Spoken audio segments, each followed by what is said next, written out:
But it's worth saying that all the previous two-seat trainers were inferior to single-seat aircraft in combat performance. In order to arrange a space for the second crew member, it was required to remove either the radar or some armament. Plus, a view from the second cockpit was far from being perfect. The Su-27 combat trainer version proved that the flanker has a great potential for further upgrades. Combat capabilities of the Su-27UB are the same as of the single-seat version. More than that, for long-distance flight, it's more preferable to use the two-seat version. In this case, the crew workload is significantly reduced. My longest flight lasted for 15 hours and 42 minutes. I spent nearly 17 hours in the aircraft cockpit. It was quite difficult to sit in the cockpit for such a long time. During the flight from Moscow to Komsomolsk-on-Amur and back, we performed 4 air refuelings from IL-78 air tanker. 2 on the way to Komsomolsk and 2 on the way to Moscow. The transfer flight we described in the interview was performed exactly on the Su-27UB. Igor Vortintsov was the second crew member and Nikolai Sadovnikov was the aircraft commander. The flight was made on June 23, 1987. Little before that, this crew flew to Grand Bell Airfield. This is the most remote airfield in the north of Russia based on Franz Joseph Land archipelago. During these transfer flights, the air refueling system was tested. Shortly after the tests, the system was used on the aircraft new versions. It's easy to notice that some Su-27 versions have little additional wings in front of the main wing. These little wings are called canards. Canards allow to improve stability and controllability of the aircraft. But as it often happens in aerodynamics, some negative effects come alongside with advantages. In case of the canards, there is a drag increase which results in the maximum speed reduction. So don't expect to find canards on every aircraft. Canards are used on certain aircraft where they are really necessary. For example, in the early 80s, they decided to upgrade Flanker with a new radar set. It was an advanced radar, but heavier than the previous one. Therefore, configuration with canards was chosen for a new aircraft.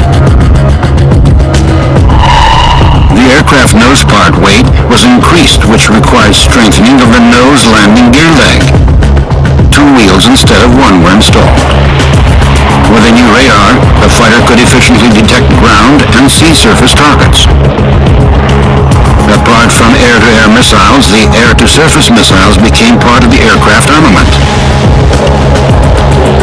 The Su-27M was the designation of the new multi-purpose aircraft version.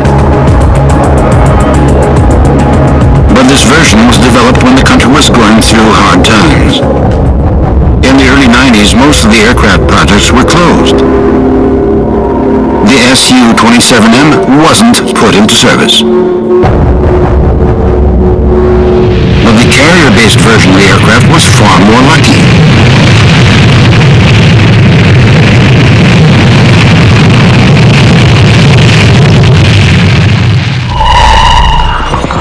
In the Soviet Union, the history of carrier-based aircraft began in the 70s.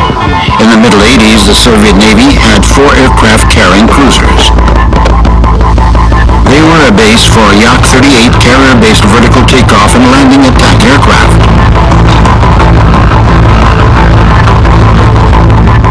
The NATO aircraft carrying fleet was a different story. There are more than a dozen aircraft carriers, carrier-based aircraft of different types and purposes.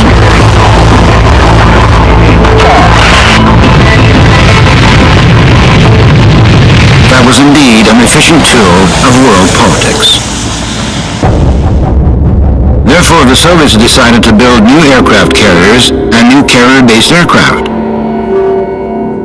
Among these aircraft were the Yak-44 radar picket airplane, Yak-141 supersonic vertical takeoff and landing aircraft, MiG-29 and Su-27 carrier-based versions.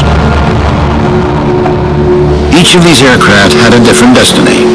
The Yak-44 wasn't even built, and Yak-141 became no more than a prototype airplane.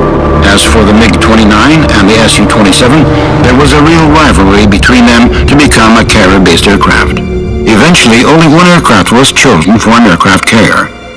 That was the Su-27K, where K stood for carrier-based. Later on, this fighter became known as the Su-33. The Su-33 project was started even before the Su-27 mass production began. We had a small group of designers who worked on carrier-based aircraft. But the real full-scale work on this project began in 1983-1984. We had a goal to develop such a system which could break up enemy raids and to provide air defense of the ship main attack force. This main attack force would include an aircraft carrier. We had a lot of meetings in which Soviet Fleet Admiral Gorshkov took part. This main force was expected to consist of several aircraft carriers. It could have been a large-scale program, but with disintegration of the Soviet Union, our finances were cut short. Anyway, we built approximately 30 production aircraft under this project. These aircraft are still in service nowadays. Let's have a closer look at the Su-33 to define some features of carrier-based aircraft.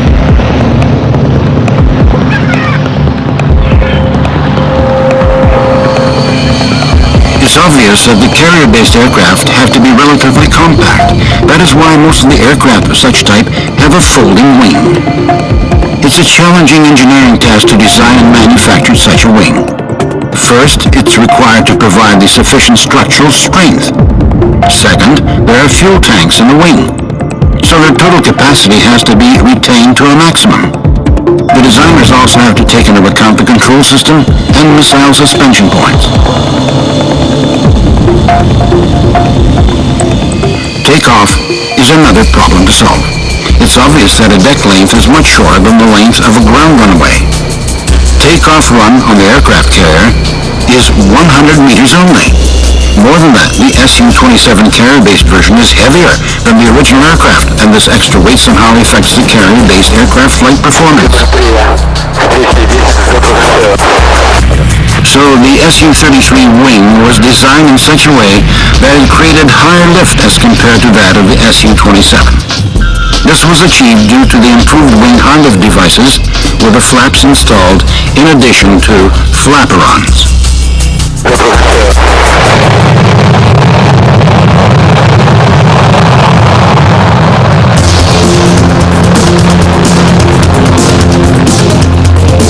To increase flight distance, the Su-33 was equipped with an air refueling system where, with the help of the system, the aircraft could be refueled either from a special tanker aircraft or the same Su-33.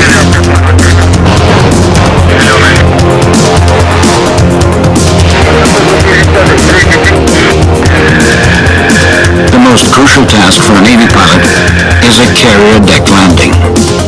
For a safe deck landing, the aircraft landing speed must be as low as possible. But at low speeds, it's much harder to control an aircraft. This is when the powerful high-lifting devices of the Su-33 wing become useful. Due to these devices, the Su-33 is stable and has good controllability at low speed. In general, the approach path of the aircraft carrier deck differs from the traditional one. When the aircraft approaches a ground-based airfield, its descending path has the so-called flare-out portion. This is where the approaching aircraft reduces its descending vertical speed to make a softer landing.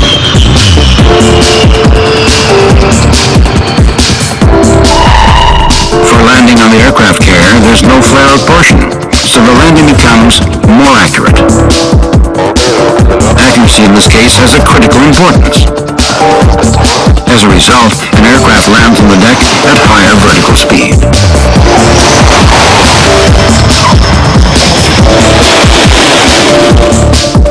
In order to stop a fighter at the short deck, there's an arresting hook installed in the aircraft. This hook picks an arresting gear cable. However, there's a big Ensuring the fighter's structural strength caused an increase of the aircraft weight. Speaking of all these technical details, let's not forget about the man in the cockpit.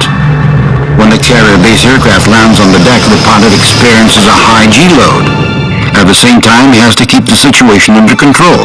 And in case of some emergencies, like arresting gear failure, the pilot must have enough time to take his aircraft back into the sky. All over the world, pilots of the carrier-based aircraft are considered elite. I will tell you one thing, every deck landing is like your first landing. There's a place for fear in our profession.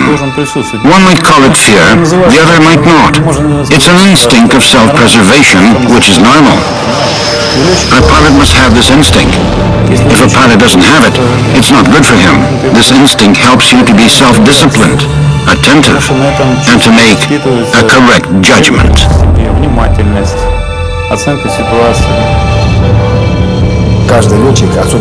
Every Navy pilot, be it a novice or experienced pilot, is told that even if the arresting hook is on, you must not lose your concentration.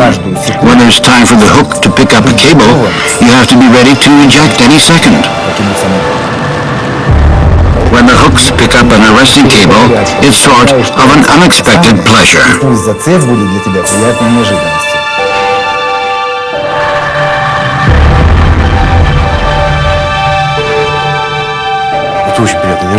This is really an unexpected pleasure. The load, the braking, you feel it with all your body. It's like an extreme. Your head, hands, and legs experience a huge load. For a Navy pilot, it is definitely a pleasure. Deck landing requirements are very strict. The deck landing is the most difficult type of landing. Let's say the maximum deviation from the deck center line is about 4 or 5 meters, but we try to stay within 3 meters. To imagine emotional stress during deck landing, you have to see it with your own eyes. Imagine the aircraft part at afterdeck. If the approaching fighter is within the limits of maximum deviation, the distance from its wing to the nose of parked aircraft is 3 meters only. There's a pilot in the cockpit of the parked aircraft. There are technicians on the plane. At this moment, the approaching aircraft lands. It touches the deck at the speed of 240 kilometers per hour. Can you imagine this noise, this roar when the engines are in maximum thrust, then the hook picks up the arresting cable? The Navy operates in the Arctic or the Atlantic Ocean under conditions of strong wind, cold weather, hard rocking. Only brave men can work in such difficult conditions. Their work is very hard, but they are all very qualified personnel. I would compare it to an ant colony, where everybody knows what to do. These people deserve a lot of respect. The history of the Russian carrier-based fighter aircraft is not long. However, there is a Navy pilot school in the country. To a large extent, this is the achievement of Timur Apatidze. He was one of the first pilots who flew the Su-33.